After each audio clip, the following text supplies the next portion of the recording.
મેં 2-3 ગામોમાં કામ કર્યું. એ ગામોએ અમને દત્તક લીધા. દેવચંદભાઈ, પહેલાં હું એવું બોલતો હતો, ભૂલથી બોલાઈ જતું હતું મારે, કે મેં 3 ગામો દત્તક લીધા છે ને હું કામ કરું છું. પછી એક દિવસ હું શાંતિથી બેઠો વિચાર કરું કે હું આ બોલું છું એ સાચું છે? હું એક માણસ છું, તો હું એક આખા ગામને દત્તક કેવી રીતે લઈ શકું?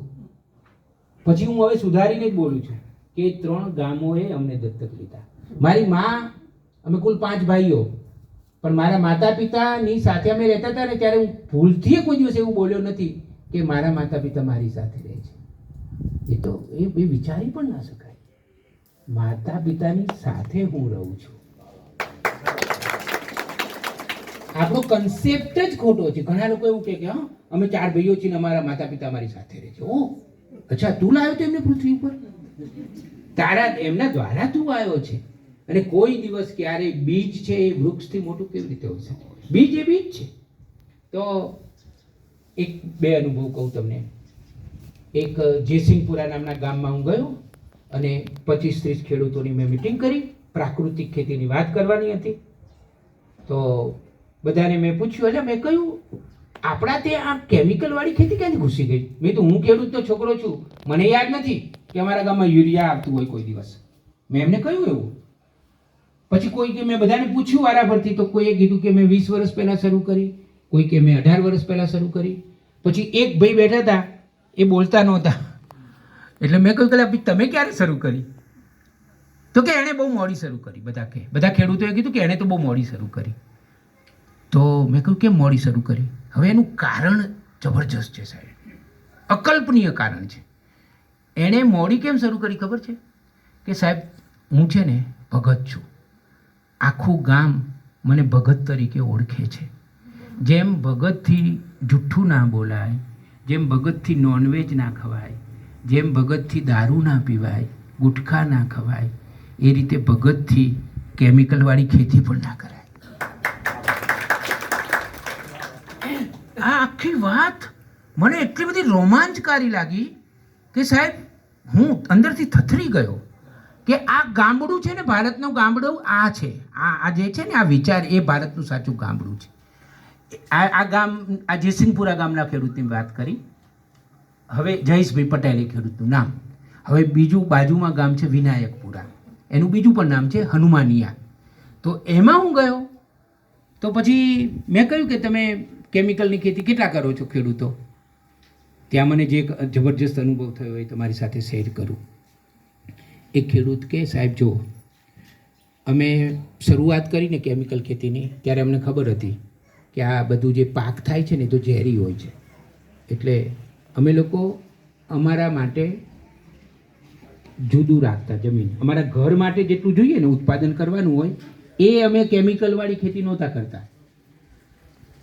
હવે જો આ ભારતનો સાચો ખેડૂત મને કહી રહ્યો છે, એની ઉંમર હશે 30-35 વર્ષની, નામ ભૂલી ગયો છું અત્યારે હું. એમણે એમ કહ્યું કે મને 1-2 વર્ષ પછી એવો વિચાર આવ્યો કે હું જે ખેતી કરું છું એ ખેતી જે બીજા લોકો ખાય છે એ જો ઝેરી ખાતા હોય તો મારે કેવી રીતે સારું ખવાય? એ વર્ષથી મેં પોતે પણ કેમિકલવાળું ખાવાનું શરૂ કરી દીધું. સાહેબ, મને ઘણીવાર એવો વિચાર આવે કે મારો ભારતનો ખેડૂત કે મારો ગુજરાતનો ખેડૂત જ્યારે ધરતી માતામાં ખેતી કરવા જતો હશે અને એ કેમિકલનો ઉપયોગ કરતો હશે ત્યારે એના હૃદયમાં કંપન ના છૂટે એવું બને જ નહીં.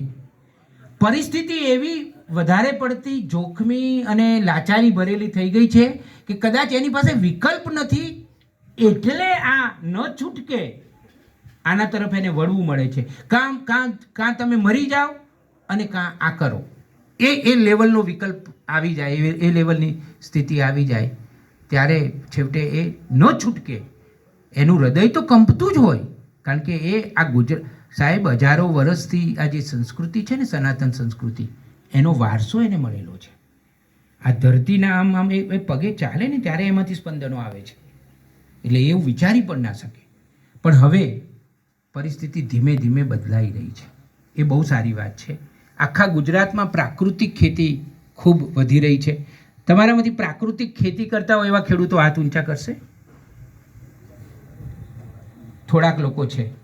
મારી તમને બધાને વિનંતી છે કે થોડીક તકલીફ પડે તો સહન કરીને પણ મહેરબાની કરીને હવે પ્રાકૃતિક ખેતી તરફ જજો. શરૂઆતના 2-3 વર્ષ થોડું કાઠું પડશે, પણ પછી મધુર પરિણામો મળશે. આ મેં અત્યાર સુધી અનેક ખેડૂતોના ઇન્ટરવ્યૂ કર્યા છે, અનેક, કારણ કે હું તો ખેડૂત જ છું, એટલે ખેડૂતોના મેં ખૂબ ઇન્ટરવ્યૂ કર્યા છે. છેવટે 2-3 વર્ષની તકલીફ છે, અને એકવાર સંકલ્પ કરજો કે મારે મારી માને ઝેર નથી આપવું. આ માં છે મારી, હું એને કેવી રીતે ઝેર આપું? ના આપું, હું ઝેર સહન કરીશ, બધું સહન કરીશ, પણ મારી માને ઝેર નહીં આપું.